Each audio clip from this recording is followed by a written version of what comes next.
선불교와 마이스터카르트 41번은 제목을 여우라고 그랬습니다. 이거는 이제 그 나중에 보면 알겠지만 뒤에 그 여우의 그 백장의 여우 그 얘기입니다. 그래서 근데 그거를 먼저 하기 전에 이번에는 거꾸로 마이스터카르트의 그 설교 부분을 먼저 읽겠습니다. 왜냐하면 여기도 여기 이제 중요한 말이 하나 있는데 여기 무문관을 관통하는 주제를 설명하니까 어떤 문제는 답할 수 있다. 이게 무슨 소리냐면 영성사상의 공부는 어? 신비주의를 비롯한 그지? 를 비롯한 동서양의 동양과 서양과 상관이 없어요. 사실은 영성사상은 이 공부는 이 그 기존의 육체적이거나 정신적이거나 감정적인 공부는 이게 선형적인 직선적인 발전 과정의 축적을 목표로 하지만, 그지?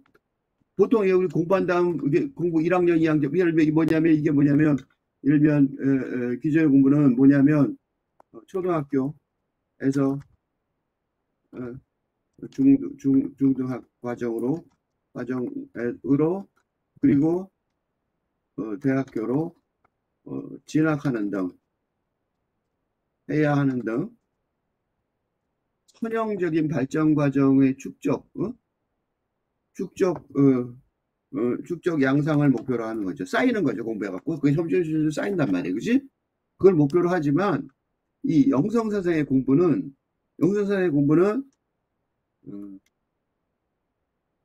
기존의 인간적인 시스템, 육체나 정신이나 감정 같은 인간적인 시스템이죠. 육체나 정신이나 감정 등 같은 인간적인 시스템에 국한하는 게 아니라 오히려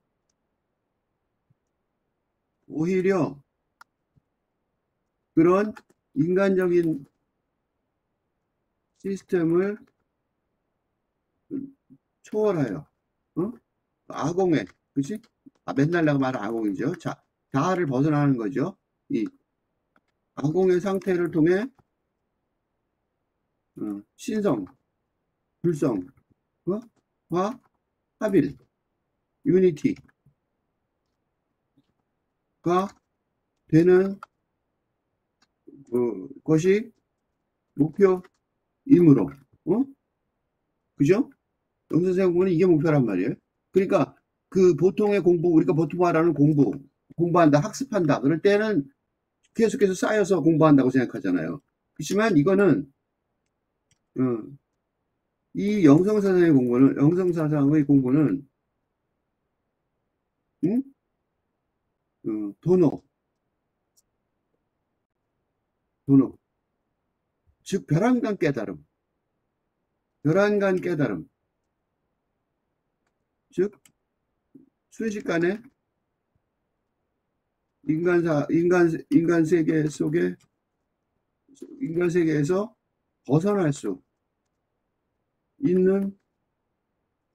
벗어나는 경험을 할 수 있으니까 이건 이 영성사상의 공부에서는 그렇단 말이죠. 그러니까 이게 뭘 뜻하냐면 이 아주 수많은 선문답, 그지? 수많은 화두, 공안의 선문답을 하나씩, 그러니까 이 기본적이죠. 근대적인 교육 제도에서 실시하는 것처럼 하나씩 단계별로 공부하려는 게 목표가 아니라 그건 무의미해. 왜냐하면 인간 세계에서 욕망의 바탕을 둔 축적의 방식이므로 그런 게 아니라 그런 이 영성사상의 공부는 두 가지 특징이 있어요. 하나는 순간적으로 벼랑간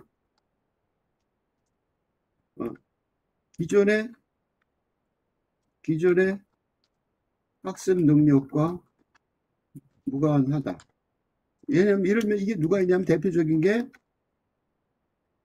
5조, 6조 신수와 해능 중에서 그지? 신수는 뭐라고 할까? 수제자. 신수와 9억 대기, 9억 일꾼, 무식한 일꾼인 무식한 해능 중에서 해능이 6조가 된 것처럼 기존에 우리가 보통 생각하는 근대적인 학습 능력과 영성사상의 공부는 거의 무관하다. 준비는 필요하죠. 이제 거의 무관하다는 거예요. 그리고 순간적으로 혈안간 깨달음을 획득할 수 있으므로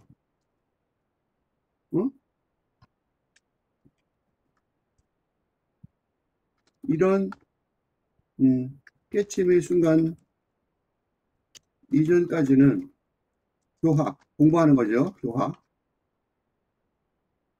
교학에 몰두해야 하지만 그런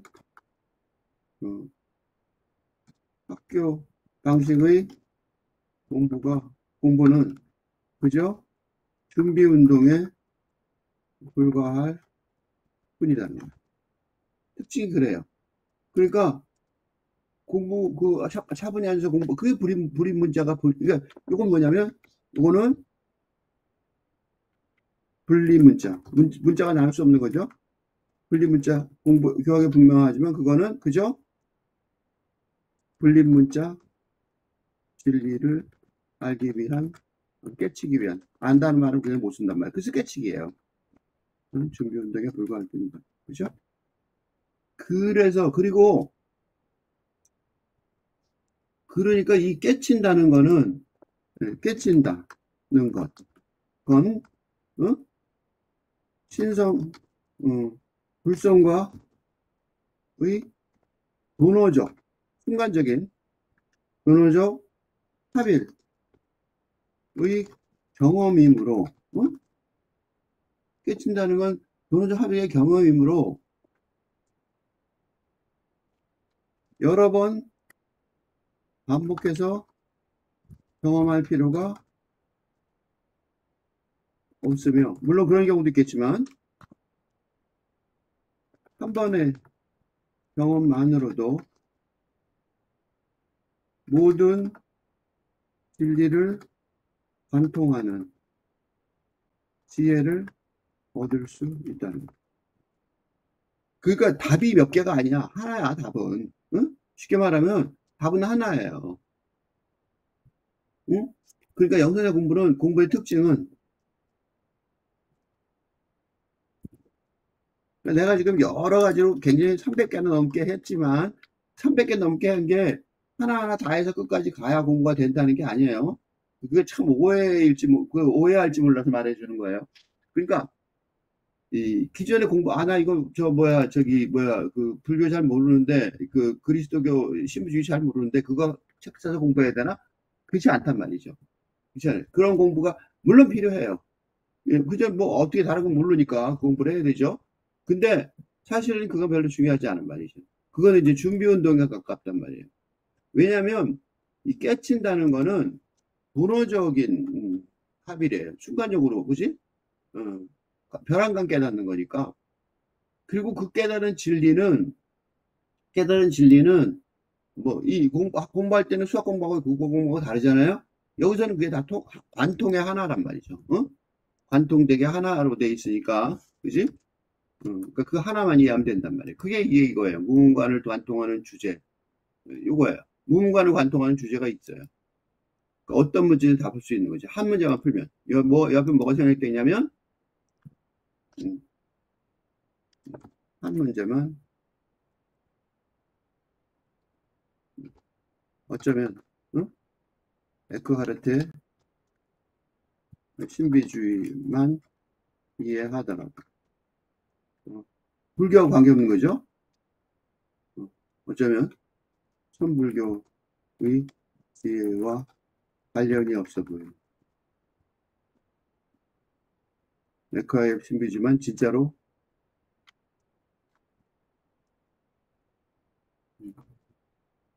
이해하더라도. 그래서 내가 에크하르트를 먼저 하는 거예요. 이게 어떻게, 이게 뭐야, 왜 이렇게 짬뽕이야? 라고 생각하시는데, 그렇지 않아요. 진리, 이 영상선생의 진리는 다 관통해서 같아요. 그러니까 이걸 읽고 나서, 그래서 거꾸로 하는 거야, 이번에는. 응? 그래서 이번에는 에크하르트 그 시를 먼저 읽고, 설교를 먼저 읽고, 그 다음에 이제 이렇게 긴 거꾸로 읽어보라고 그래. 예전에 말했듯이 창조된 것에는 진리가 없다. 이 창조된 것에는 왜 진리가 없냐면 뭐예요? 창조된 것은 뭐냐면 인간 세상에 속할 수밖에 없는. 그치? 창조됐다는 거는 인간 세상에 속할 수밖에 없잖아. 그죠? 인간 세상에 속할 수밖에 없는 게 창조된 거죠. 우리가 세상에 창조된 모든 물건, 모든 사람, 생명이나 다 그런 것들은 인간 세상에 속할 수밖에 없는데 거기에는 뭐예요? 진리. 이때 진리는 뭐예요? 영적인 진리. 즉 신성과 합의를 해야 파악할 수, 알 수 있을 진리. 그러니까 인간 세상에 있는 거는 벗어나야 되는 거예요. 이때 진리는. 그죠?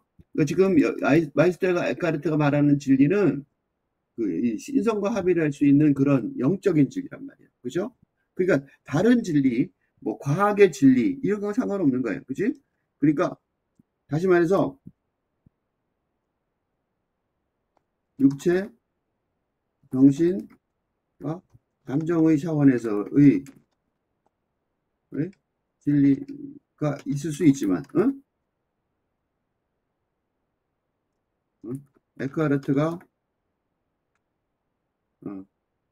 말하는 진리는 응? 신성과 타결하는 영적인 진리 그런 거예요. 그러니까 보통 진리란 말을 오해를 해갖고 진리가 그러면 없어 세상에 없어 이렇게 착각하는 사람인데 그렇지 않아요. 응? 그렇지 않다고.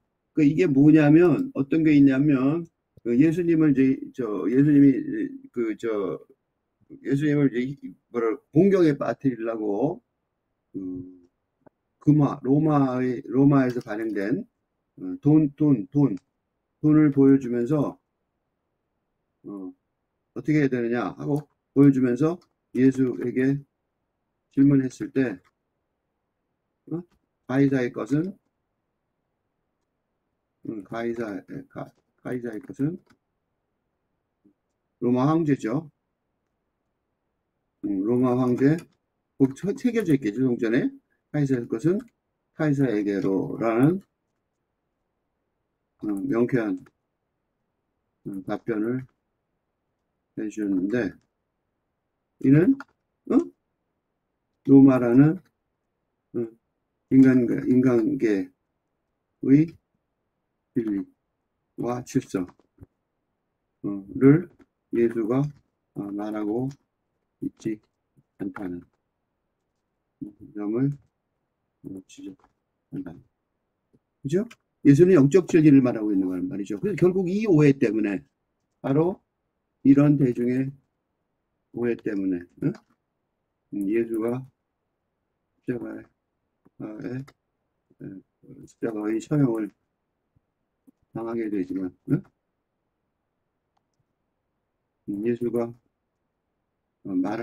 전하려는 진리는. 그지? 이건 뭐예요? 어떤 진리예요? 신성이, 신성을 대리해서, 말하는 진리는. 뭐예요, 그거는? 당연히 영적인,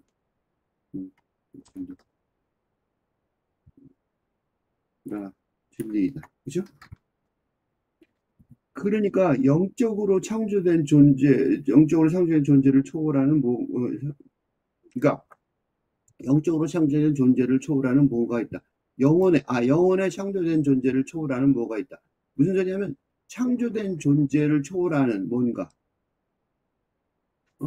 어디? 인간의 영혼에는. 인간의 영혼에는 인간 세계에 속해 있는 창조된 존재라는 측면. 그지? 인간의 영혼 있지. 우리가 인간의 영혼이라고 그러잖아요. 그 영혼을 보면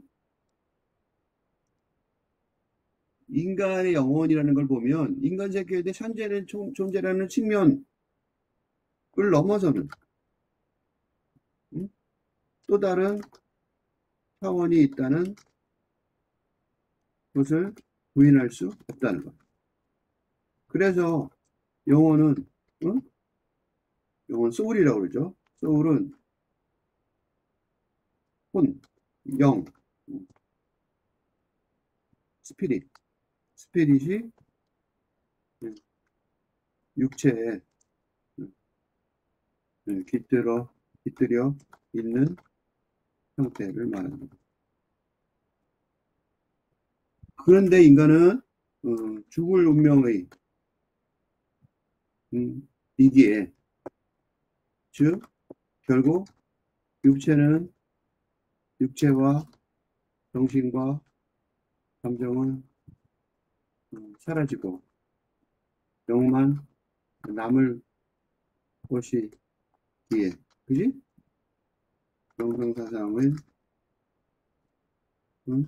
아주 중요해요. 그게 바로 그거예요. 그러니까 사람들이 영혼이라는 거를 무시하기가 어려워요. 물론 물질주의자들은 그러니까 세상에는 영의 세계에 대한 믿음을 중심으로 물질주의자와 비물질주의자로 나눌 수 있는데, 물질주의자는 근본적으로 영의 세계를 믿지 않으니 허무주의자라고 할 수 있는 거죠. 허무주의인가? 그냥 세상 끝나면 다 끝이야. 뭐가 있다고 그래. 이렇게 말하는 사람이 물질주의자예요. 근데 그거를 빼놓고 나면 나는 아무것도 없다고 생각해, 세상에. 그냥 지금 잘 먹고 잘 살면 끝이야. 이렇게 생각하는 사람이 물질주의자인데, 그런 것만 빼놓고 나면 다 비물질주의자라고 할 수 있고 영의 세계를 믿는다고 할 수밖에 없어요. 그러니까 그래서 이 영의 세계는 창조된 것과 접촉 상태가 아니란 말이죠. 그죠? 그럼 뭐라고 했어요? 무다. 그지? 그러니까 뭐가 똑같아요? 응? 불교의 무와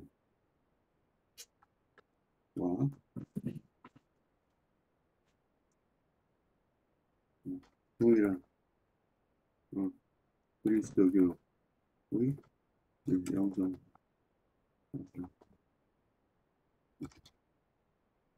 똑같은 거예요.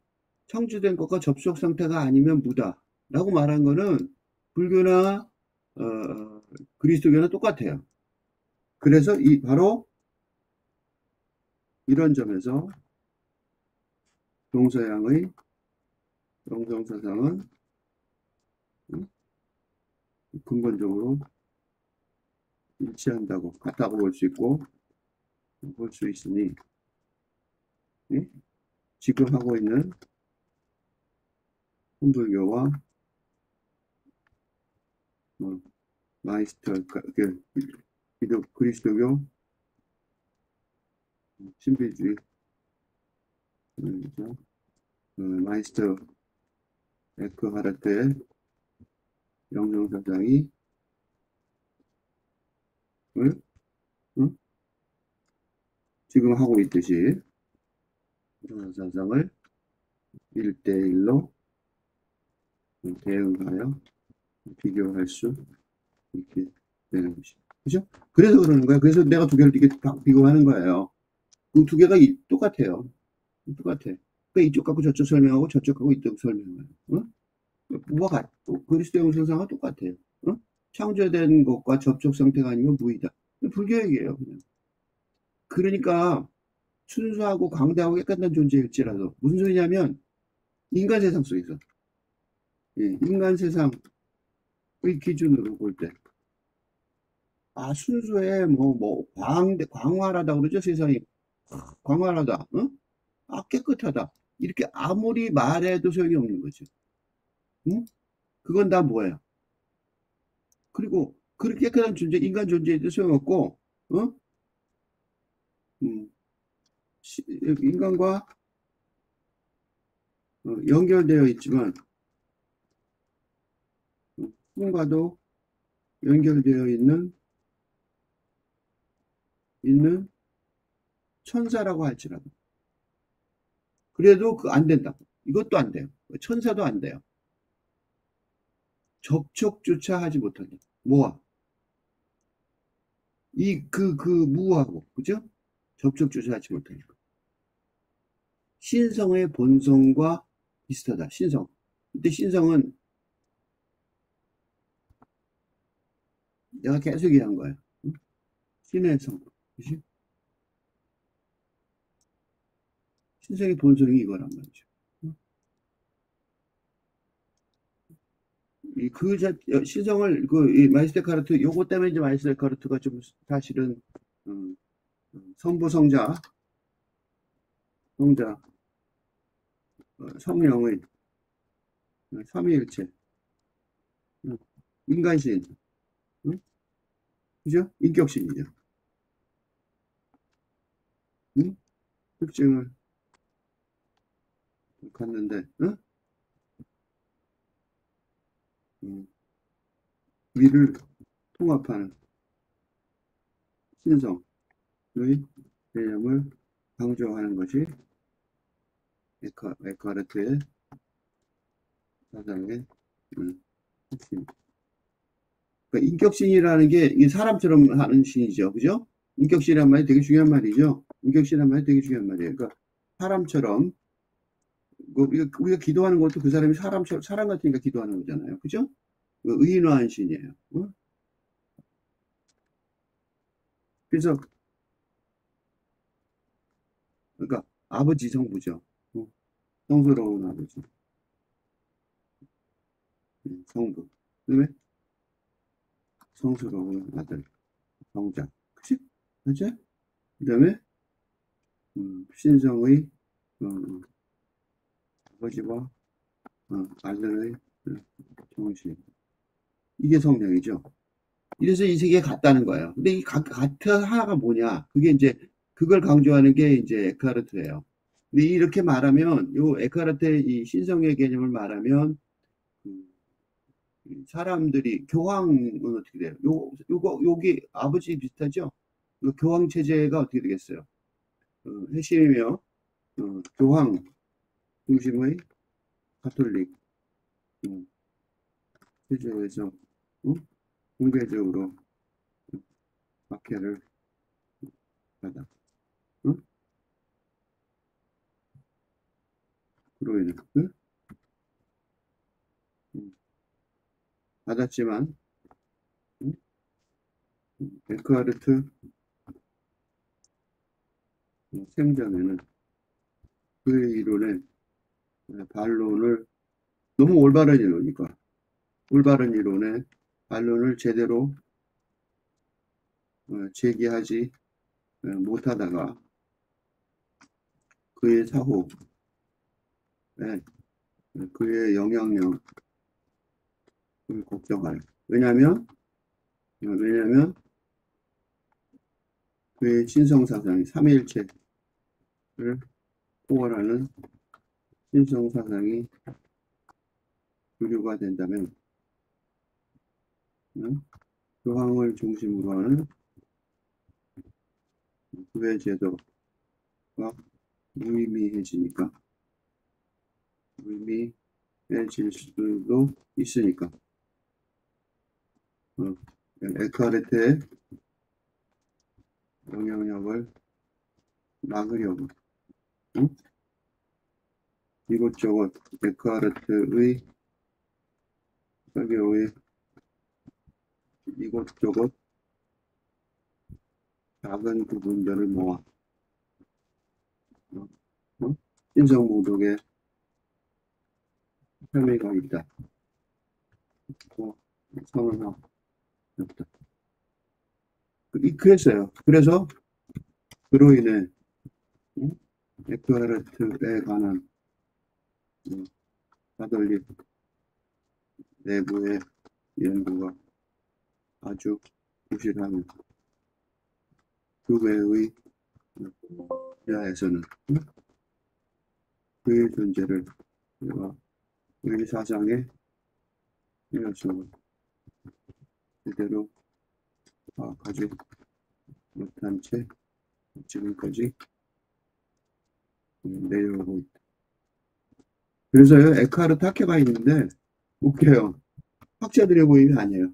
에크하르트 학회가 있는데 지금 내가 하고 있는 게 어쩌면 그게 많은 에크하르트 연구가 많은 뭐라 그럴까 기여를 하고 있지 않을까라는 착각도 하고 있어요. 잘 모르겠어요. 추모사 하는 사람들도 많겠죠. 어쨌든 그래서 그 자체로 하나이고 그 신성과 합의라는 것이고 그죠? 즉 신성 불성과 합의를 하면 인간성은 무가 돼요. 그 자체 되니까 되면 이 신성과 합치를 했으니까 인간성은 무가 되니까 어떻게 돼요? 무가 되니까 인간계의 어떤 것과도 공통점이 없는 거죠. 그죠? 공통점이 없다는 거. 그래서 이 공통점이 없으면 뭐냐면 그리하여 비유, 메타포, 비유를 한다는 거는 공통점이 있어야 되는 거죠. 예를 들면 비유한다. 그러면 무슨 뜻이에요? 나의 애는 장미예요. 예를 들면 나의 애는 장미예요. 라고 말하는 애인과 장미의 공통점을 바탕으로 하는 비유가 불가능합니다. 뭘 위해서요? 그리하여 뭐예요? 영성사상이 궁극적인 신성과의 궁극적인 합일, 즉 불교적으로 말하면 선불교적으로 말하자면 본호의 깨침의 지혜는 지혜를 위해서는 나의 애인은 장미요에요 라고 말하듯 비유가 불가능하며 그러니까 그래서 어떻게 돼? 그리하여 이 비유라는 게 그냥 장난이 아니에요. 왜냐하면 비유로의 바탕을 두는 언어, 우리 말 있죠, 말은 다 비유란 말이죠. 그치? 예를 들어 우리가 나무라고 말할 때 지칭할 때 그건 실제의 나무와 다른 비유의 언어일 뿐이니까 비유 불가능하면 언어로 표현하는 것이 불가능해질 수밖에 없다. 없으니까. 없어서 포물교에서 주장하는 분립문자. 입은 쓰다죠. 그러니까 문자로 진리를 전달하려고 하되 그 자체로는 제대로 서지도 입이죠. 입. 그 입이 그게 쓰다는 거예요. 못할 지경이라는 점을 알아야 해요. 그러니까 이게 바로 그러기에 그래서 이 영성사상을 말로 설명하려 한다는 건 아주 무모한 도전이 말로 설명하기 무모하겠죠. 말로 설명할 수 없는 건데 말로 설명하니까 언당은 말로 비유 언어로 언어를 사용하여 전달할 수 없는 진리를 언어로 전달하려는 노력이므로 아무런 무모한 도전이 되지 않을 수 없으니 어떻게 돼요? 천불교의 신스님들의 설법이나 법문이나 또 에크하르트의 지금과 같은 설교는 엄청나게 큰 자비심과 사랑의 말로가 나눌 수 없다. 말할 수 없는 걸 말하려고 하니까 무지무지 위험한 그런 위험한 그런 위험성을 안고 말을 하고 있는 거예요. 그래서 많은 박식한 성자에게는 박식한 성자 이게 이제 로마 교양이 싫어하는 거예요. 그래서 뭐예요? 박식한이 뭐예요? 비유적인 언어 체계의 능통한. 그러니까 자기는 성경 지식을 많이 알아. 그죠? 그래서 비유적인 언어 체계가 잘 알아. 그게 이제 왜 많으라고 썼냐면 그리스도교의 제도를 그리스도교 제도를 그리스도교 종교 제도를 구성하는. 교회가 뭐예요? 목사님이죠. 가톨릭 성당이 뭐예요? 신부님이죠. 그러니까 많단 말이에요. 많다는 게 전부 다죠, 뭐. 사실은 전부 다예요. 그지? 많은 박식한 성자에게는 뭐예요? 장애물이죠. 뭐야? 뭐야면 만약에 뭘 모른다면 영성사상의 분립문자 영성사상을 모른다면 장애물일 수밖에 없어요. 그치? 장애물일 수밖에 없겠죠, 당연히. 그리고 어떻게 돼요? 이상하고 황량한 장소예요. 왜 이상하고 황량한 장소예요? 비유와 언어로 표현할 수 없을 것 같아요. 알긴 알겠는데 그거는 비유와 언어하고는 무관한 거란 말이죠. 그렇죠? 이상하게 황량한 장소, 풍요롭지 않은 장소예요. 이상한 건 뭐냐면 기존의 언어에서 표현할 수 있는 당연한 그런 세계가 아니라 그렇죠? 일상적이고 당연한 세상이 아니라 영지가 아니라 이상하고 황량한 장소다.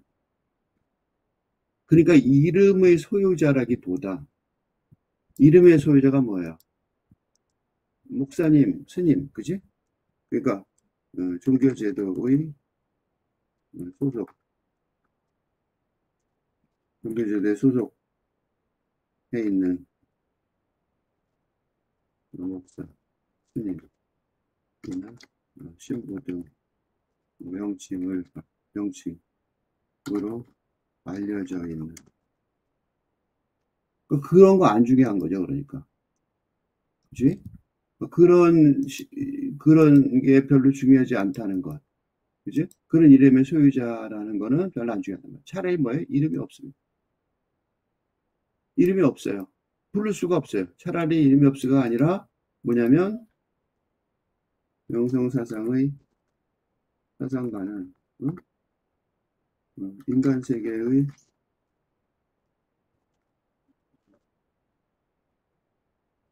응? 응? 문자 체계 속에서는 칭할 수 있을 이름이 없는 거죠. 그죠? 영성사상의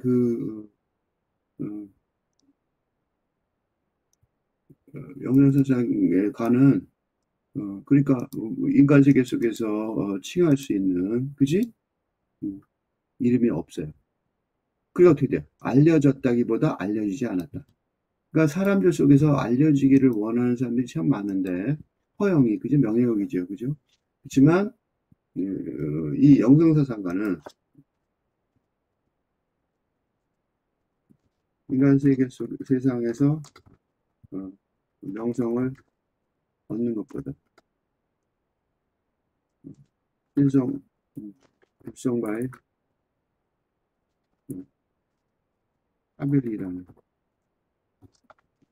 인간 세상의 명성과 전혀 무관하다. 어쩌면 명성이 차별의 길을 누가 되기에 의도적으로 은둔을 시도할 만큼 알려졌다. 그 세상 사람들은 그걸 성공의 기준으로 삼는데 사실은 그게 기준이 아닐 수도 있어요. 기준이 바뀌면 한순간에 자신을 무화할 수 있다면 그러니까 도노 그치?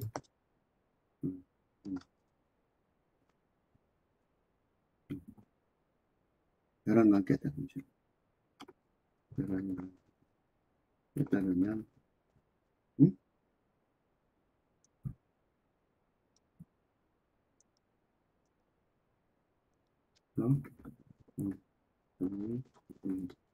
즉 어떻게 되냐면 신성과 합이라는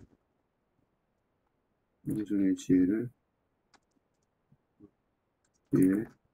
도달할 수 있으니까 그렇게 되면 어떻게 돼요? 그렇게 되면 그 순간에는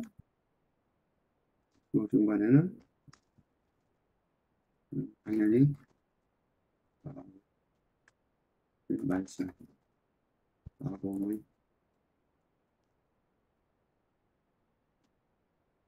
그 순간에 당연히 아범의 형태가 되니까 그치? 응? 당연히 아범의 형태가 된단 말이죠. 그러니까 한순간에 자신을 무화할 수 있다 이렇게 말할 수 있는 거야. 응? 짠하고 없어지는 게 아니라 신과 합의를 하니까 그런 영성의 지혜에 도달하니까 그게 도노예요. 그래서 자신을 무화할 수 있고 정말로 그보다 더 짧은 순간에 말하리라. 그러니까 너무나도 짧단 말이에요. 왜 이렇게 짧으냐면 인간 세상의 시간적인 흐름에 속하지 않은 그치? 인간 세상의 시간의 흐름에 속하지 않았어요. 계산이 안 되는 거죠. 인간 세상의 그 시계로. 그지? 인간 관계의 속도로 잴 수 없는 번호의 순간이니까. 그지? 그게 정말로 그것도 짧은 거, 진짜로 짧은 순간에 말하는 거죠. 그 자체로 존재하는 이 모든 걸 당신이 소유하게 된다. 그러니까 이거는 뭘 뜻하냐면 신성과의 합일이 응? 신성과의 합일이 응?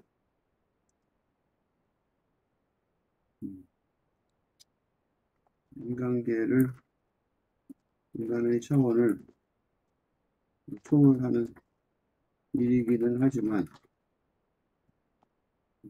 그렇다고 해서 허무주의적으로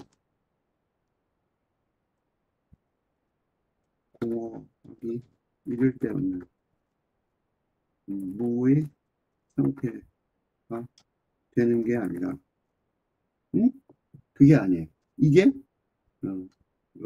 불교에서 지혜만큼 자비를 강조하듯이 응? 창조의 창조주와 합일되어 있는 신성과 합일하면 정부 창조주와 합일되어 있는 상태이므로 창조된 모든 것을 소유하는 왜냐하면 합일된 사람은 창조주처럼 창조주와 같은 위치에서 창조된 모든 것을 소유하고 있는 상태가 되니까. 그러니까 그렇게 생각하는 사람들이 있어요. 이게 허무주의니까 세상 다 버리고 자살해버린다든가 뭐 산속에 들어가서 아무것도 안 하면 되지 않냐 이렇게 생각하는 사람인데 그건 정말로 잘못된 거예요. 모든 걸 소유하는 상태가 돼요. 그 사람은 자비가 있을 수가 없잖아. 그래서 지혜도 있지만 자비도 중요하단 말이죠. 그 자체로 존재하는 이 모든 걸. 그러니까 중요한 거는 그 자체로 존재하는 거예요. 그 자체로 존재하는. 그런 것들은 다 당신의 소유란 말이죠. 그러니까 그러나 요게 중요해요. 자기 자신 등 어떤 것이라도 신경을 쓰는 한 이게 무슨 소리냐면 그게 무엇이든 응? 응. 자기 자신일지라도 응? 그게 무엇이든 자기 자신일지라도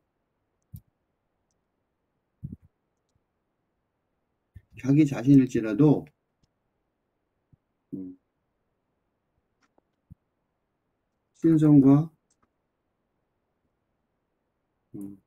완벽한 합일의 형태를 벗어나게 하는 것이라면 그건 비극이 아닐 수 없는데 그로 인해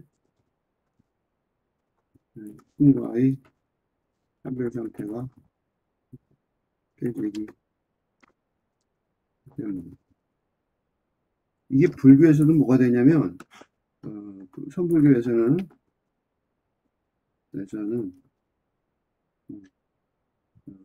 상등기나 벽에서는 깨침의 경지에 도달한 후에도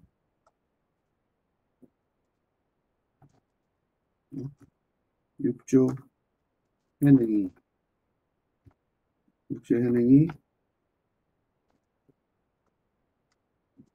오조의 법을 이어받은 후 10년 동안 근신하고 있었던 것처럼 보임이라고 해요. 이거 보임. 보임. 이거야. 보임의 노력을 그냥 즉 신성과 합의를 경험이 응? 자연스러운 기본 상태가 될 때까지 음, 어느 정도 긴 시간이 필요하다는 말인데 바로 이런 현상 때문에 번호 don수와 번호 점수의 논쟁이 소개전에서 대한불교 주계종이죠. 대한불교 주계종에서 지금까지도 욕심하게 하게 되고 무슨 소리냐면 번호는 깨침이죠. 돈수는 뭐예요? 이건 뭐냐면 즉시 깨치고 즉시 수련한다 그 소리고 이거는 번호 점수는 즉시 깨치지만 점차적으로 수련한다. 이거예요. 뭐 때문에 그러는지 아시겠죠? 보임 때문에 그러는 거예요. 깨친 다음에, 응? 어? 깨친 다음에 끝난 게 아니라 보임을 해야 되니까. 그지? 그게 그거예요. 그러니까, 그러나라고 쓴 이유가 뭐냐면, 그러나, 뭐 했다라고? 신성과의 합의의 경험 이후에도, 후에라도. 그래서요, 그게 있어요. 이게 지금 말이 좀 안 되는 것 같죠? 근데, 그리스도교의 이게, 윌리엄 제임스의 이게 되게 유명한 종교학자죠.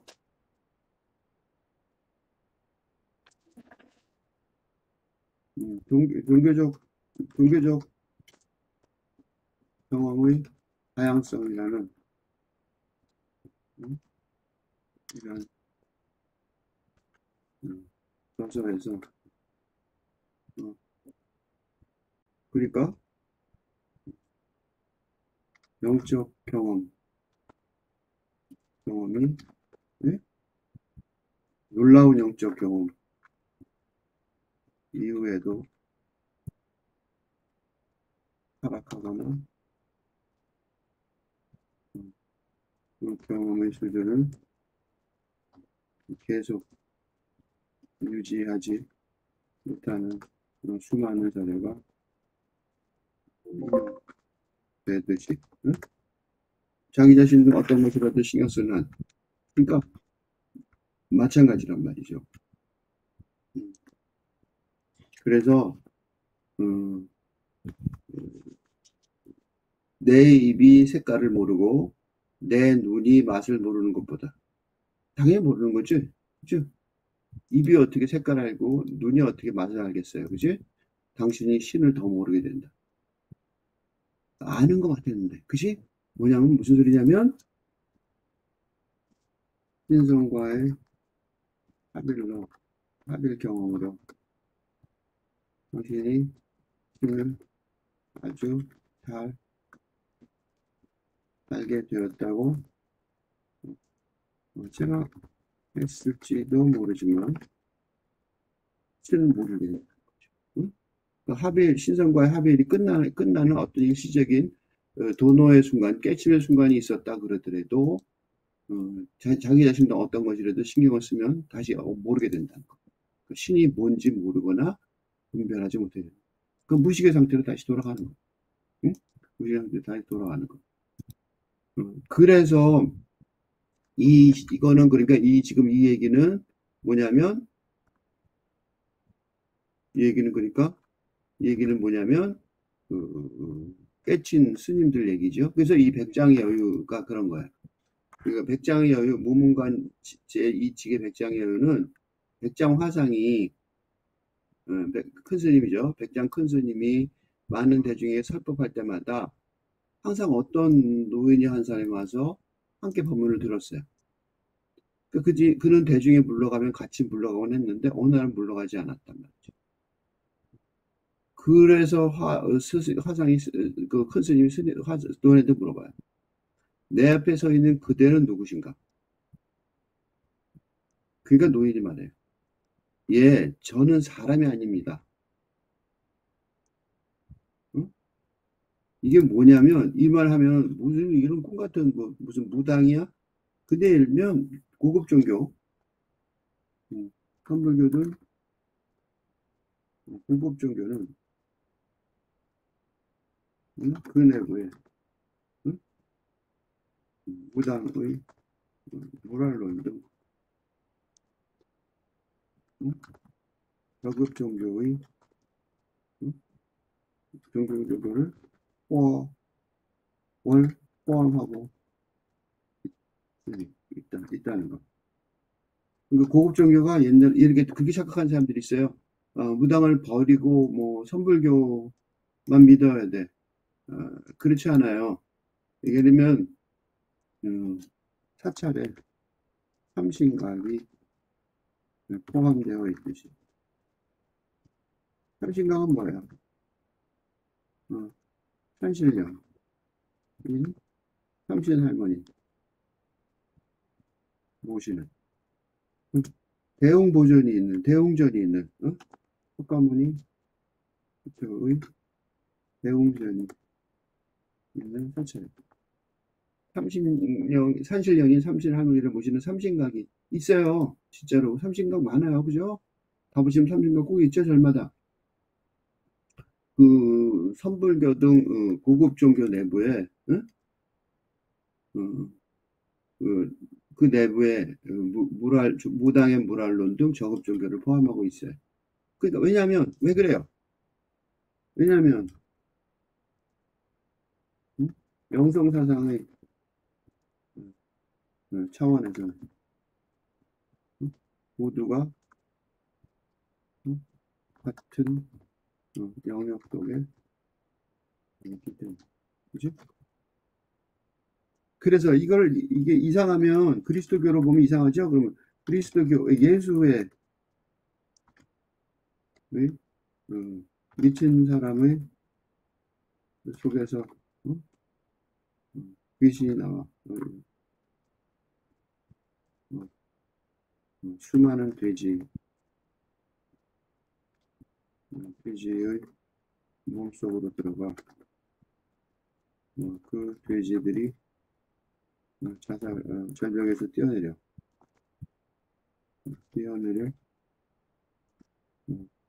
죽음으로써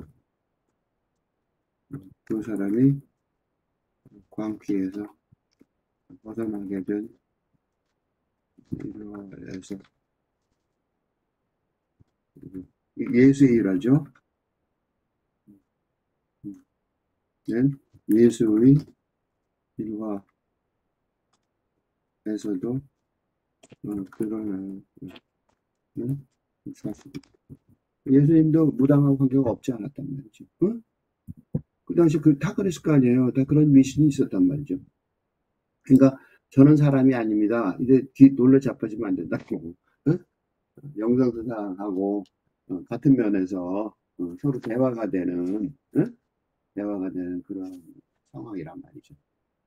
옛날 가섭불이 계시던 때 가섭이는 마가섭인데 무지무지 오래된 거죠. 가섭은 누구냐면 여기 안 나왔다. 저 석가모니 옛날 석가모니 부처님의 수제자 여마시 중에 위주 여마시 중에 말도 나온 여마시 중에 위주 얼마 전에 했죠. 그 가섭이 살아 있을 때 그러니까 천년 전이죠. 이분이 말할 때 천년 전이에요. 우리는 이 얘기가 백정화장 얘기가 천년 전이고 그 다음에 천년이 3천년 전이죠.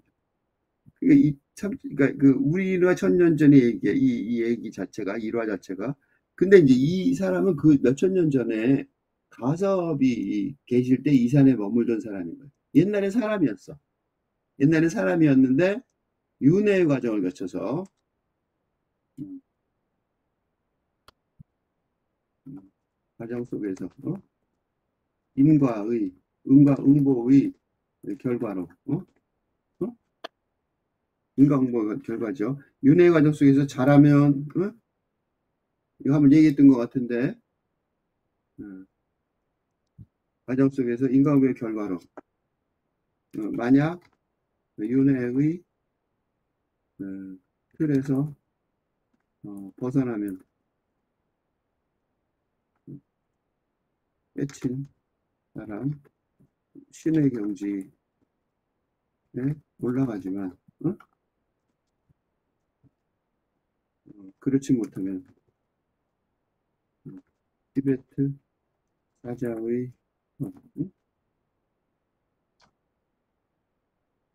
그래서 또 인류 최초의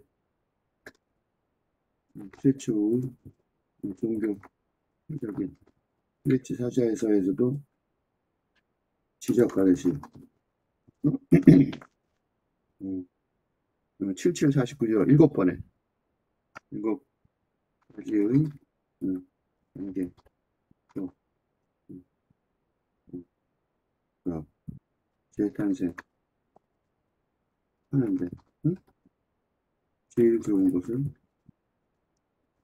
인간으로 다시 태어나는 것이지만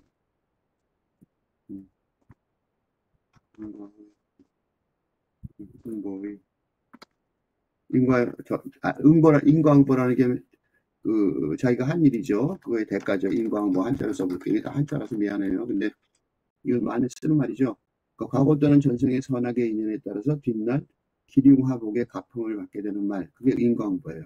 그러니까 이제 지옥 가든지 무슨 인간이 되든지 아니면 동물이 되든지 인과응보의 사원에 따라 동물이 되기도 너도 악귀로 또 다시 태어나게 되는 법이니까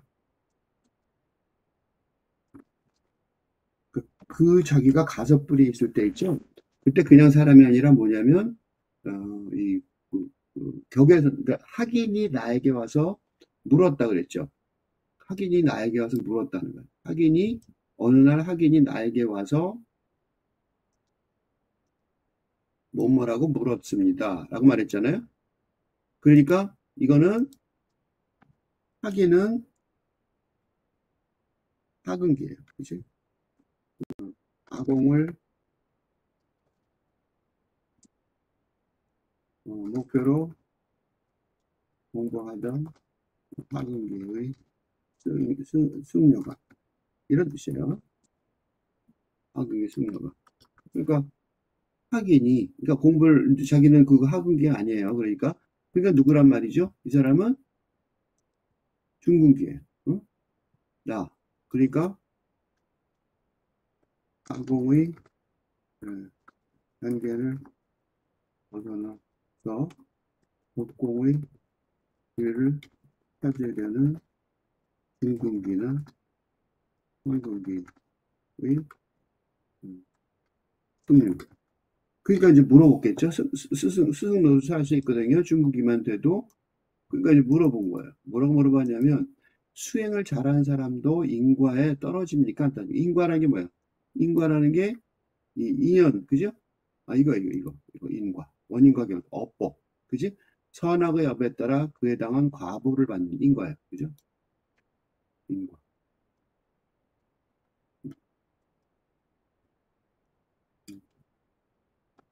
업보에 따라 과보를 받는. 이게 이제 인과예요, 인과. 그러니까 수행을 잘하면 그럴 거 아니에요. 계속 수행을 잘한단 말이에요. 수행을 잘하는데 아직 깨치지 못했어요. 그지? 깨치지 못하였지. 응? 그러니까 신과 같은 경지에는 도달하지 못하였지. 응? 보통 목표가 이제 신과 같은 경지에 도달하는 건데 다 그럴 순 없죠. 대부분 다 이제 이런 상태죠. 수행을 잘하는 거죠. 수행을 잘한 사람, 자기도 이제 자기는 이제 하근기니까 아직 멀었잖아요. 그러니까 이제 인과에 떨어지는지 안 떨어지는지 궁금했단 말이죠. 인과라는 건 뭐냐면 다시 인간으로 태어나고 뭐 동물이 되고 아니면 악귀로 되고 그런 그지? 그런 거에 떨어집니까? 안 떨어지고 물었단 말이죠. 그에 대해 인과에 떨어지지 않습니다라고 대답했다. 인과에 떨어지지 않습니다라고 이거 되게 중요한 말이에요. 기억해 두세요. 라고 대답했다가 500세 동안 여우의 몸을 받게 됐습니다. 그러니까 500세가 500, 그러니까 한 세대가 30년이니까 500 곱하기 30 해보세요. 그럼 3이면 1500인데 15,000년이죠. 1500년인가? 500세. 500년인가? 이건 잘 모르겠는데 500년 같아요. 새가 연자를 대신 쓴 것 같아요. 내가 새가 갖다 잘못 읽었는데 새가 그냥 연 정도 될 것 같아요. 이런 새인데 여기 안 나왔네. 세상 다 없네. 요거 세상. 요거 때문에 내가 헷갈렸어요. 요게 세대란 뜻도 되고 세대란 뜻 되거든요. 그 다음에 세대란 뜻 되고 내가 내가 한문의 도사가 아니에요. 나는 한문 잘 몰라. 그래서 500세상인데 500년 동안 그런 뜻이기도 하고 여기서 500년 동안 같아요. 하여튼 여우의 몸이 된 거예요. 어? 엄청 잘못을 한 거예요. 그지? 이거 엄청 잘못을 한 거예요. 왜냐면 웬만하면 어? 선의 수련생이고 그지? 중국이나 한국의 교수였으니 신의 경지에는 가지 못했을지라도 인간으로 다시 태어나 윤회의 복권을 받았을 터인데 그렇겠죠? 이 정도면 뭐 잘했잖아. 공부도 잘하고 그지? 그리고 선생님으로 너도 잘하고 평생 동안 너무 잘한 거예요. 그지? 그럼 이게 만약 불교의 세상이라면 뭐 그 정도면 잘했으니까 그지? 어? 먹벌 받았을 텐데 처벌을 받는 형식으로 받는 상황이 뭐해? 대답 한번 잘못해서 한번 잘못해서 심한 처벌. 그러니까 인간이 아닌 동물로 다시 태어난다는 심한 처벌을 받은 상황이 돼요. 그지? 그래서 500세 동안 여우의 몸을 갖게 됐다는 거야. 이 사람 여우가 500년 동안 여우였으니까 얼마나 여우가 어떻게 엄청나게 인간 왜 꼬리 9개 달린 구미호 그러고 있죠. 구미호 꼬리 9개 달린 여우라고 그러죠. 너무 매력적인 여자들 보고 그러니까 너무 그런 거 있죠. 정신 못 차리게 하는 여자 구미호라고 그러잖아요. 그 여우는 이제 사람 몸으로 바뀌죠. 그 구미호들이 보통 전설에 나오면 사람으로 바뀌어서 그지? 뭐 유혹하고 그런 내용이 있잖아요. 그러니까 여우는 쉽게 말해서 사람이 되려다가 못된 어쨌든 그 정도의 차원이긴 하지만 이 사람은 중국이나 상근기의 교수였는데 이렇게 처벌받은 건 심하게 받은 거예요. 근데 이제 그 500년 동안 뭐 어떻게 되는 거예요? 500년 동안 어떻게 했어요? 500년 동안 어, 제대로 된 지혜, 깨침을 사람을 만나지 못하여 기다리고 있는 동안 그러니까 지금 뭐예요? 이 백장 스님, 그지?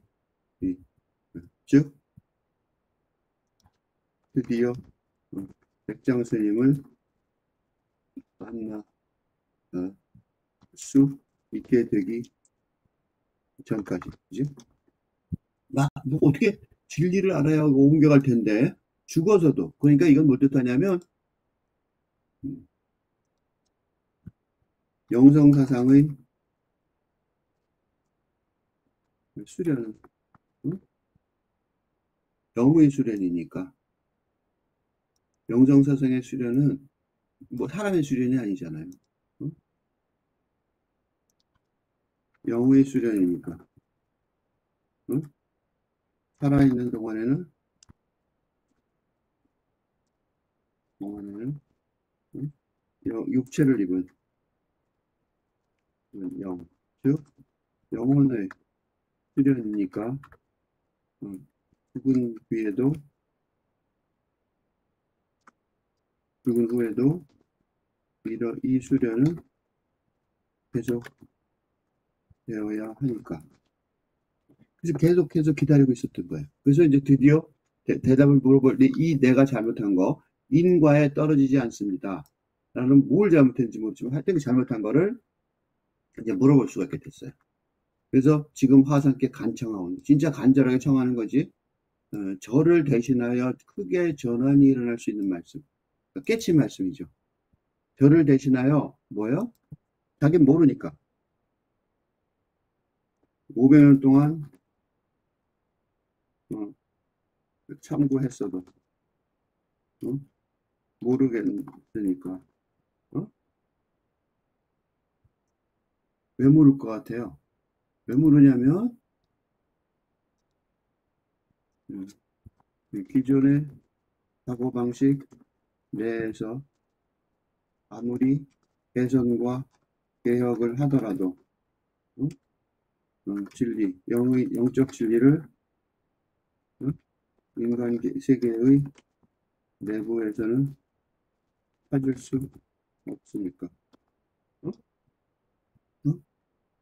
그러니까 어떻게 돼요? 혁명적인 전환을 하는 수밖에 없으니까. 어떻게 혁명 전환할 수 있어요? 백장 스님 같은 신의 경지에 있는 분의 지혜로 인간의 몸을 윤회하는 인간의 몸을 인간과 동물의 몸을 벗어날 기회를 얻을 수 있습니다. 지금 그래서 물어보는 거예요. 저를 대신하여 크게 전환이 일어날 수 있는 말씀을 내려주십시오. 그래서 어떻게 이 여우 몸에서 벗어나게 해주십시오. 500년 동안 기다린 거. 그러면서 이렇게 이게 이제 저거야. 이게 이제 사연, 그지? 이 사람의 500년에 걸친 500여 년에 걸친 500여 년이죠. 더 오래 살았으니까 걸친 기구한 사연. 기구한 사연의 500여 년에 걸친 기구한 사연의 이야기가 끝났어요. 그리고 이제 질문하는 거예요. 그러면서 너희는 수행을 잘한 사람도 훌륭한 인가에 떨어집니까? 이게 화두예요, 화두. 수행을 아무리 잘해도 사람으로 태어나고 동물로 태어나는 그 인과에 떨어지느냐? 그러니까 뭐라고 대답했냐면 인과에 어둡지 않느니라. 내가 이거 다로 설명하면 좋겠지만 좀 천천히 설명하려고 그래요. 생각할 기회를 주려고 들으면서. 그러니까 뭘 잘못한 거야? 뭐가 틀린 거야? 근데 이 노인은 어때? 크게 깨달았어요. 알았어요. 길게 말할 거 없다고. 순간적으로 알아챈 거죠. 그래서 그는 곧 예를 올리면서 절을 하는 거죠. 스님한테 감사하다고. 저는 이제 여우의 몸을 벗었습니다. 그 여우의 몸을 하시라도 벗어주는 거예요. 저의 껍데기는 뭐의 껍데기? 여우였던 껍데기는 뒷산에 남길 것입니다. 황송하거나 돌아가신 스님들을 장례하는 방식으로. 나도 죽은 스님이었으니까 저도 장사를 지내 주었으면 합니다.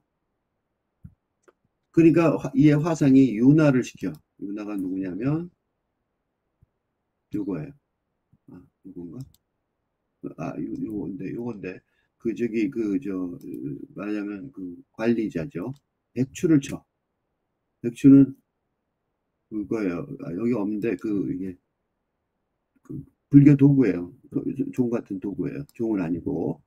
그다음에 윤화는 그 이제 행정 일을 하는 시켜서 대중을 모이게 한 뒤 사람들 다 모이게 한 다음에 공양 후에 밥 먹고 저녁 밥 먹은 다음에 어떤 돌아가신 스님에 대한 장례가 있다라고 알려졌어요. 그 대중들은 서로 아무도 아픈 사람이 없었고 열반당이라는 건 열반은 죽는 거거든요. 열반하셨다 그러잖아요. 그게 이제 돌아가셨다 그 소리예요. 깨달았다는 소리이기도 하지만 입적하셨다. 특히 여기 있잖아요. 돌아가셨다 그 소리예요. 그 열반당에도 앓는 사람이 없었는데 왜 그러지? 하며 수군댔다. 응?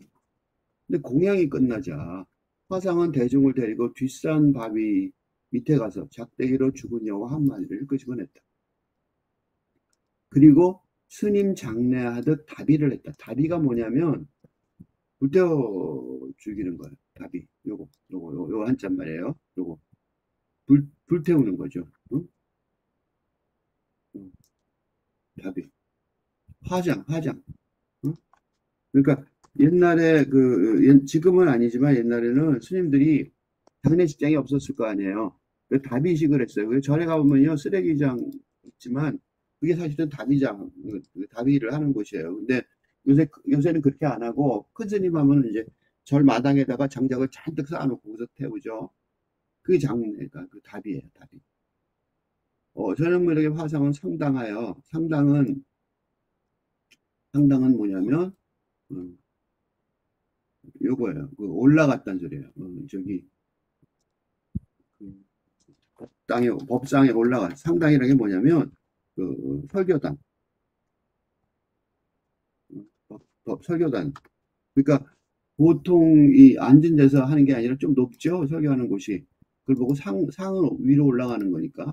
그래서 상당이라는 말을 써요. 설교단에 올라가고 지금까지 있었던 일을 말했다. 이를 황벽이, 이 사람 대단한 제자예요. 황벽이, 응? 옛날 이 사람이 아주 뛰어난 제자거든요. 그러니까 옛날 그 노인이 대답을 한마디를 잘못해서 500세 동안 여우의 몸을 받았다고 했습니다. 그렇다면 만약에 그 말을 다시 돌려서 제대로 했다면 어떻게 됐겠습니까? 틀리지 않게 말했단 말이죠. 근데 이 사람 틀리게 말해서 500년 동안 이제 벌을 받았잖아요. 근데 황비역이 제자가 뭐라고 그러냐면 그때 틀리게 안 말했으면 어떻게 되겠냐. 그러니까 화상이 큰 스님이 이리 가까이 오너라 너에게 알려주겠다 하고 했단 말이죠. 황벽이 제자죠. 제자, 되게 재밌는 장면이에요. 제자 황벽은 제자 황벽은 질문했잖아요. 그러니까 스님 화상 앞에 다가가더니 손바닥으로 뺨을 올려붙였다. 뺨때기를 때린 거예요. 이거 완전히 하극상이죠. 생각해보세요. 이리 오너라 가까이 오나 너에게 일러주겠다 그랬더니 한마당 가더니 스승이 뺨을 딱 때린 거예요. 더 재밌는 건 그 다음이에요. 내가 달마의 수염은 붓다고 말하려 했더니 자기가 이렇게 말하려고 그랬어요. 그랬더니 뭐예요? 붉은 수염의 달마가 여기 있고. 달마 대사가 누구예요? 이 불교를 전파하신 초조죠. 초조 일대. 그러니까 붉은 수염의 달마가 여기 있구나. 무슨 소리예요? 내가 불법의 진리를 말하려 했더니 불법의 진리를 말을 했는데 그 불법의 진리를 말하는 방식이 달마의 수염이 붉다. 수염이 붉은 사람은 없죠. 그지? 음, 즉 그건 언어로 어, 전달되는 게 아니라고. 모처럼 그건 네, 붉은 수염이라는 수염이라는 모순 법처럼. 응? 내가 불법의 진리를 말하려 했는데 그 불법의 진리는 붉은 수염이라는 모순호법처럼 전달되는 게 아니라고 알려주려고 했더니 어떻게 성경을 한 줄 더 떴어요. 뭐라 그래요? 그걸 이미 알고 있던, 깨치고 있던 성벽이 먼저 선수를 쳐서 자신이 음, 큰 스님, 백장 큰 스님과 같은 경지에 있는 같은 신과 같은 경지에 있음을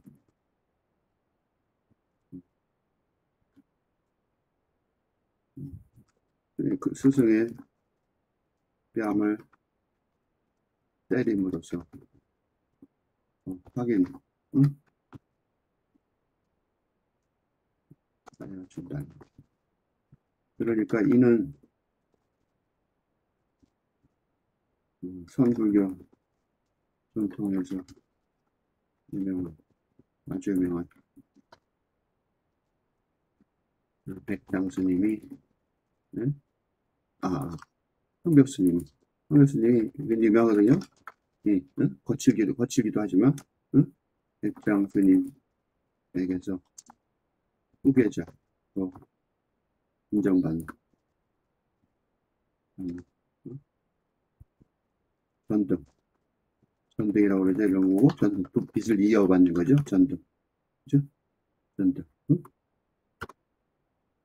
전등, 백장 스님이 여기서, 황벽 스님이 여기서, 요 바로 여웨이를 통해서, 그러니까 이거는 전혀 다른 얘기예요. 그렇다면 그 말을 다시 돌려서 제대로 했다면 어떻게 됐습니까? 요 질문은 엄청난 함정이 있는 게, 이 질문은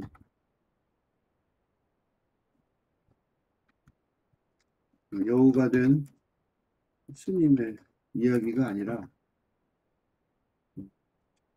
큰 함정이 있는데, 그건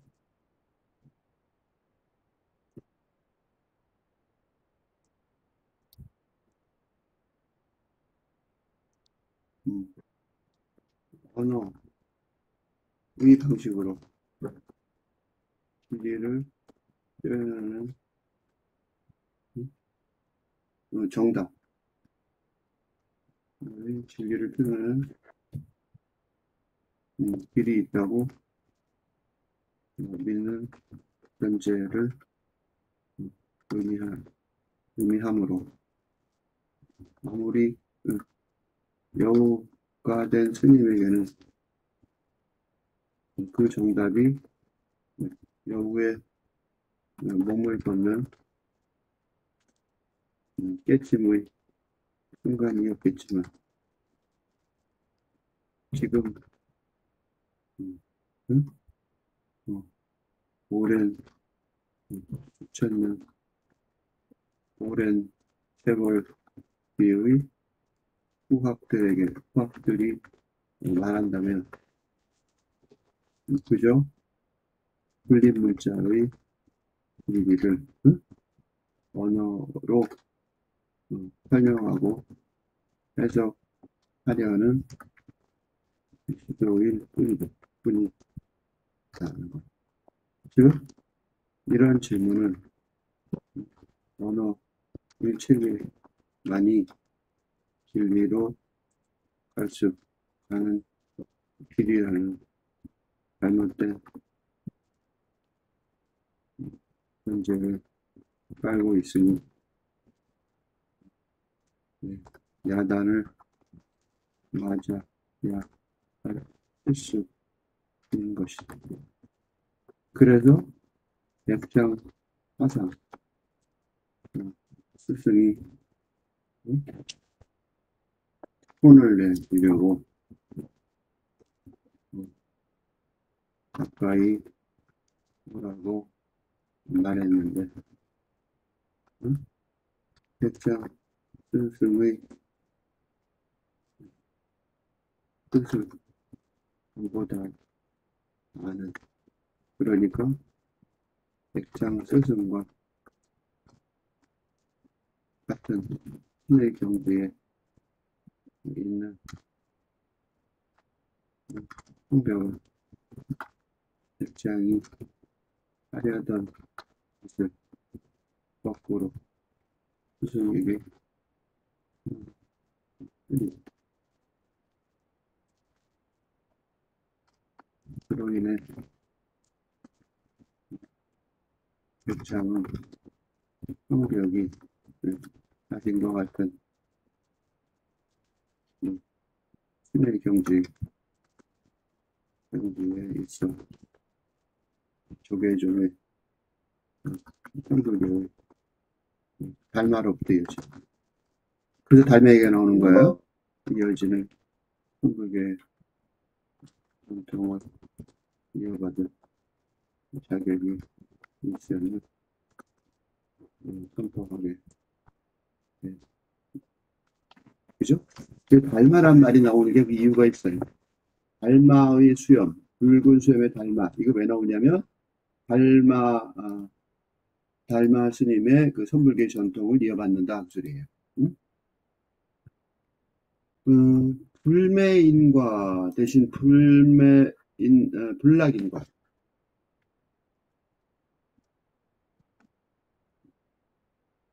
매가 중요해요. 매.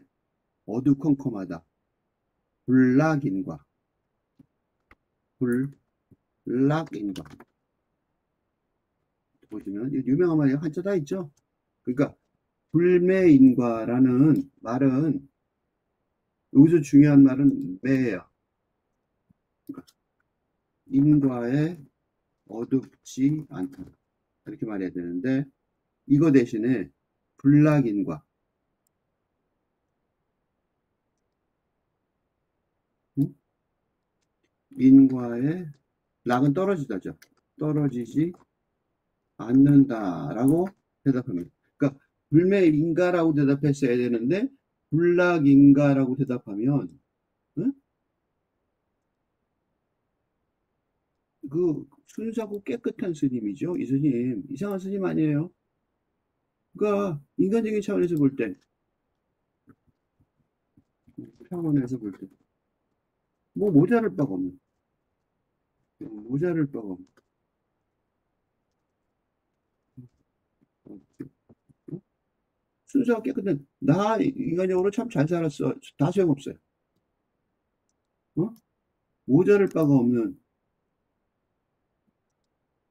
순수하고 깨끗한 스님이라도 벌을 받아서 여우의 몸을 받는 거예요. 벌 받을 리가 하나도 없는 거죠. 근데도 벌을 받을 거예요. 그 수군거리는 대중은 아예 알 수도 없을 차원의 이야기인 거죠. 이거는 저 차원의 하근기 차원에서는 알 수가 없어요. 대중은 물론이고, 그죠? 그 대중은 보통 일반 사람이죠. 그다음에 막 모인 사람들은 거기 저릿집이니까 하근기가 더 많겠죠. 그 하근기들은 안 된단 말이죠. 그러니까 왜 그러냐면 인과에 떨어지지 않는다라고 말하면 무슨 소리가 되냐면 에카르테 박식한 성직자들처럼 뭐예요? 천국에 대비되는 지옥에 대비되는 천국의 존재를 강조하는 행위인 거예요. 인과에 떨어져 너 벌 받아 라고 그러잖아요. 응? 인과에 떨어지지 않는다. 그럼 뭐예요? 어? 윤회의 벌을 받지 않는다. 즉 지옥에 가지 않는다. 가 됨으로 되니까. 무슨 소리예요? 떨어지지 말아야지 하잖아. 그지? 뭐가 있는 거예요. 그러니까 어, 천국을 강조하니까. 근데 이게 천국을 강조하는 게 문제라니까. 왜냐하면 천국이 뭐야? 창조된 것이. 아무리 천국이라도. 아무리 천국이라도 그건 창조된 것일 뿐이요. 천국이 좋은 거 아니에요? 교회 같은 데서 천국 얘기 참 많이 하죠. 천당 얘기하죠. 불교에서는. 응? 다 아니란 말이죠. 지옥처럼 창조된 것과 접촉된 상태. 응?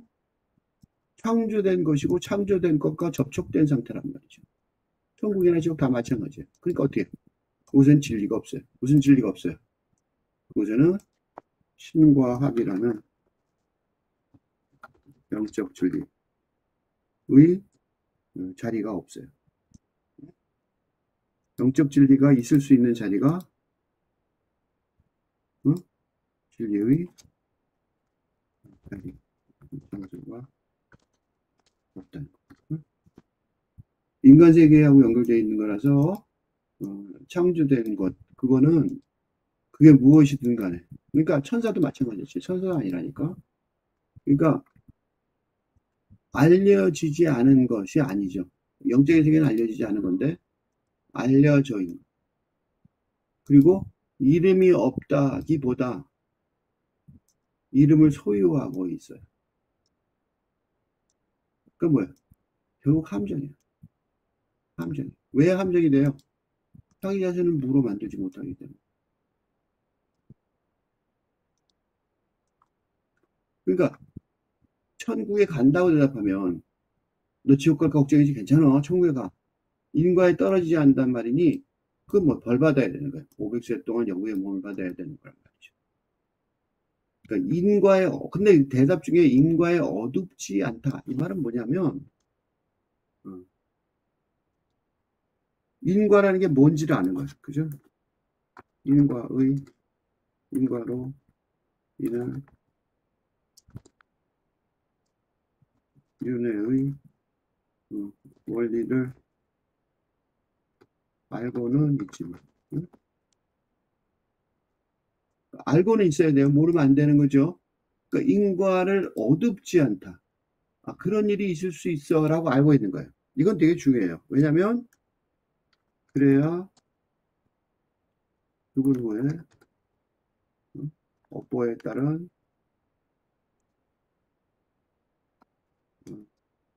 인과의 길을 당황하지 않고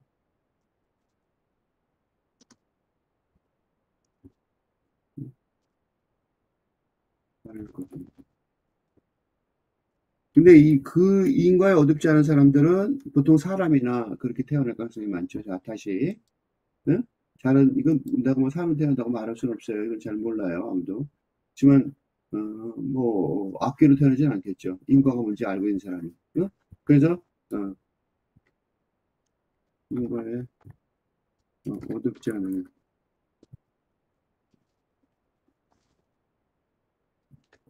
적어도 인간으로는 한계 길이 열릴지도 모르니까. 그래서 공부하는 게 중요하단 말이죠. 그죠? 그래서 또다시 이런 지혜의 길을 고민할 수련을 할 수 있게 되는 거죠. 바로 이것 때문에. 바로 이런 여러 생애를 걸친 수련의 중요성을 알게 된 사람들이 길을 떠나 이거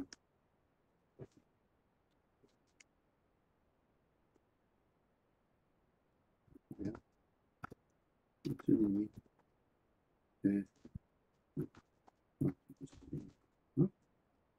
중요한 거예요. 그래서 그 학생이 물어본 거 중요하단 말이죠. 응?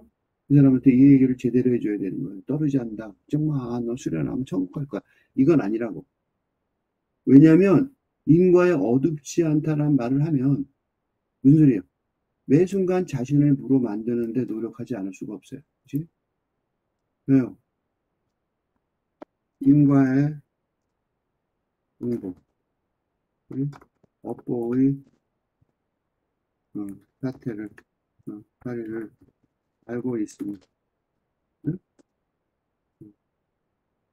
아공의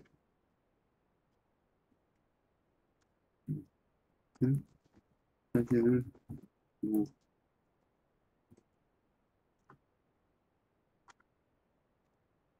만들어 신과 합의를 하려고 신성과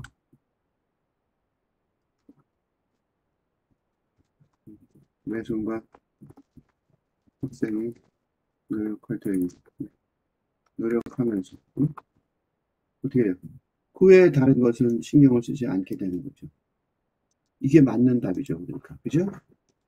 아, 너 천국 갈 거야. 이렇게 말하면 안 된다고. 그래, 그건 알아둬야 돼. 꼭 알아둬야 돼. 이렇게 말해야 된다는 거죠. 그죠? 그러니까 그 순간 인과의 몸을 벗어나는 거죠. 이제 드디어. 그러니까 떨어지지 않는다 하고 벗어난다는 건 다른 말이에요. 그래서 스님의 본분이로 행복하게 죽을 수 있었던 거죠. 영의 길을 찾았으니까 드디어. 왜 죽는 게 행복한가? 인과에 어둡지 않기 때문에. 응? 제대로 된 대답은 질문 자체를 무로 만들어요. 응? 왜 질문 자체를 무로 만드냐면 질문이란 인간의 언어체계 바탕을 둔 합리적인 또 이성적인 합론체계를 중심으로 하는 것이지만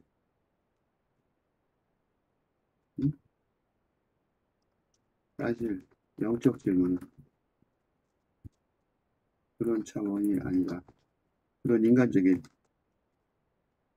차원을 훌쩍 넘어서 인간 세상의 이별 그리고 질문자와 대답하는 사람을 하고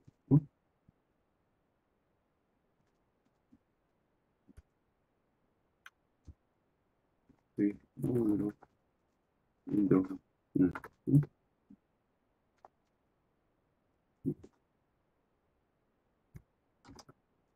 일상적 뭐 자체를 무로 만들어야 하기 때문에 그러니까 전부 다 뭐가 돼야 되니까 제대로 된 대답은 그러니까 그 여우가 된 스님도 질문하고 대답했지만 백장 스님도 그 질문에 대답을 해야 되잖아요. 그러니까 내가 공부를 한 다음에 공부한 거는 끊임없이 시험에 처하게 돼 있어요. 시험을 계속 본단 말이에요. 그러니까 선생님들은 시험을 더 많이 봐요. 학생들이 질문할 때마다 시험이잖아. 똑같이 이것도. 잘못하면 어떻게 돼? 선생인데도 벌 받아서 여우가 된단 말이죠. 그런데 어떻게 하냐면 황벽이 같은 질문과 대답의 상황이죠. 스승 백장에 뺨을 올려붙이듯이 올려붙이면 뭐가 돼요? 질문자의 존재 자체를 물어맨는 거죠. 그러니까 황벽이 짐짓 질문을 하는 듯 했지만 사실은 자신의 언어 담론의 바탕을 둔 질문이 무일 뿐이라는 것.